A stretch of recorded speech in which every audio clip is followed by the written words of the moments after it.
Yesterday, a viewer commented that after Joe Alt's season-ending injury, the Chargers' season is over too. Don't expect much from them. Another viewer said he only expects 2 more wins from this team. I told them, wait for the trade deadline, and here we are. The Chargers acquired offensive lineman Trevor Penning from the Saints for a 6th-round pick. Look, this move was obvious. We've all seen what happened when Alt was out for a couple of games. The offensive line was a disaster. But now the main question is Trevor Penning the right man to save the Chargers season? And above all, we were all expecting a big trade at running back too, but that didn't happen. And now we're getting even worse news from Jim Harbaugh about Omarion Hampton's injury timeline. So let's break down what this all means for the Chargers. What's up, Chargers fans? Welcome to the NFL Playbook Chargers. As a Chargers fan, I'm pretty happy with how the trade deadline went. The Chargers acquired offensive lineman Trevor Penning from the New Orleans Saints, and here's the best part.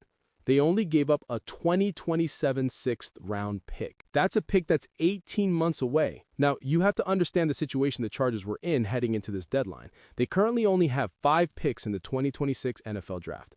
That's not a lot of draft capital to work with. Hortiz did a superb job of holding on to those 2026 picks while still adding help at a position that desperately needed another body. Realistically, the Chargers were never going to give up a bunch of capital. They probably would have if this team was healthy. Because if the Chargers were healthy, this is my biased opinion, obviously, I think they'd be the best team in football. That 3-0 start was electric, and that was without Rashawn Slater, the best left tackle in football. Justin Herbert clearly looked like the best QB in football, playing at an MVP level. For those not familiar with Penning, he's a guy who's bounced around positions at the NFL level.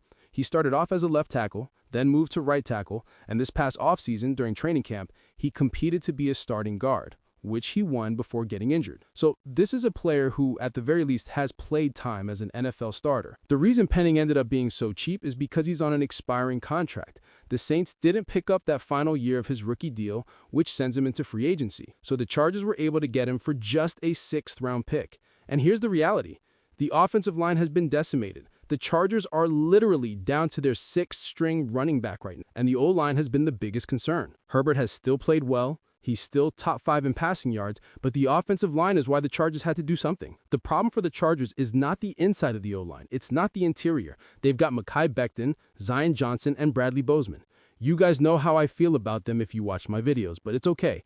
It's enough to at least make the playoffs and compete. But the tackle position is absolutely not enough. Bobby Hart was in street clothes a couple of weeks into the season. Trey Pipkins is a backup swing tackle at best. Then you start to talk about guys like Andre James and Jamari Salyer, who we saw come in after the injury to Joe Alt. It's bad. This is the worst offensive line both statistically in football without Joe and by the eye test. You guys don't need me to tell you that if you watch the games, this is a trash offensive line and it's caused Justin Herbert to get hit a ton. Herbert hadn't gotten hit more in any game this season than he had against the Titans. And the Titans have a bad pass rush, which makes things even worse. So going out and getting Trevor Penning, as a Chargers fan, it has to at least give you some hope. Is he the greatest player in the world? No. But he's certainly an upgrade over what this team has. I don't think there are very many people listening right now who think this team's winning the Super Bowl, but will they make the playoffs? Will they be competitive? Yes, and that's really all you can ask for. The moment Rashawn Slater went down, the season was basically in question. When Joe Alt went down, it was critical. I'm trying to be optimistic, but the team that usually wins the Super Bowl isn't always the best team. It's the team that stays the healthiest, and for the Chargers, that hasn't been the case. But here's what gives me hope. It's honestly remarkably impressive that this is a 6-3 football team. I know the Dolphins game, they should have lost that. Justin Herbert made a superhero-like play. The game against the Titans, they barely got out of that. The Broncos game came down to a game-winning field goal. But at the end of the day, you are what your record says, and the Chargers are 6-3. They're just a game behind the best record in the AFC Conference. They also have the tiebreaker on the Broncos, who they'll see in Week 18, which will probably determine this division. I mean, maybe. The Chiefs are still there. The Chargers will see them at Arrowhead in Week 15. The schedule over the final 5 weeks is going to be brutal. The Cowboys have a horrendous defense, but outside of that, everyone has an elite-level defense. So the Chargers are going to have to bring it. But if I'm being honest, despite everything I've said, all the complaining I just did, being pessimistic, this team has Justin Herbert. There's one thing you can't take away from the Chargers. That's why I'm glad the Chargers at least brought in someone who could play the offensive line at that left tackle position, because you have to be able to protect Herbert. The defense has been good this season. Herbert has been slinging it. On the season, Herbert is ranked second in passing yards, just behind Daniel Jones. He's second in touchdowns. He's eighth in QBR. I think QBR is a flawed metric. It's kind of subjective, but still, I do believe that the Chargers can win this division. Just getting a home field playoff game would be absolutely huge. I know the Chargers don't have the biggest home field advantage in the NFL because they're in Los Angeles now, not San Diego. But at least it prevents you from having to go to Orchard Park, Arrowhead, or Denver. It gives you more advantages because you know the field well. The Bolts just have to find a way to win and get to the playoffs, something they haven't done much of in the Herbert era. Just give Herbert a chance to go out there and make something happen. At least the defense is really good, because if you have a good defense, you're going to have a chance to win just about every single game. Now here's where things get worse. We all were expecting a big trade on the running back position, but that didn't happen. And now Jim Harbaugh has disclosed even worse news about Omarion Hampton. Najee Harris is out for the season. Omarion Hampton won't be back until after the bye, which is in 3 weeks. And we're talking about even the running back behind him.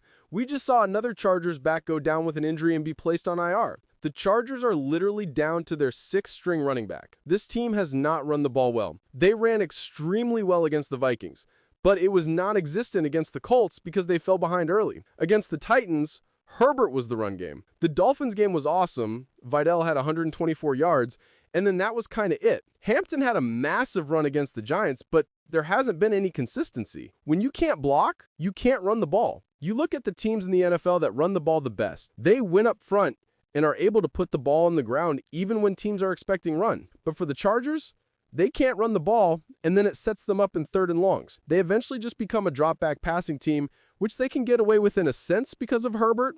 But when he's getting hit over and over again because they sit in shotgun 24/7, you're asking to get hit repeatedly. Why do you think Joe Burrow hasn't been able to stay healthy? Because the Bengals sit in shotgun 24/7. The Chargers have kind of been like that as well. I know they'll play under center. They'll go 12 personnel, have Matlack out there, a couple of tight ends, Oronde Gadsden out there, even bring in Tucker Fisk. Tyler Conklin has been non-existent this season, unfortunately. I honestly thought he'd have a better year coming over from the Jets, but the Chargers just aren't built to play power football. Fully healthy? Yeah, they could play as well as anyone, but they're not built to do that right now. So closing my thoughts, I like the Trevor Penning move. At least they did something. If the Chargers hadn't done anything, I would have been like, are you kidding me, man? I also would have understood it, though, because this is just a very difficult season to come back from. Let me know your thoughts in the comments.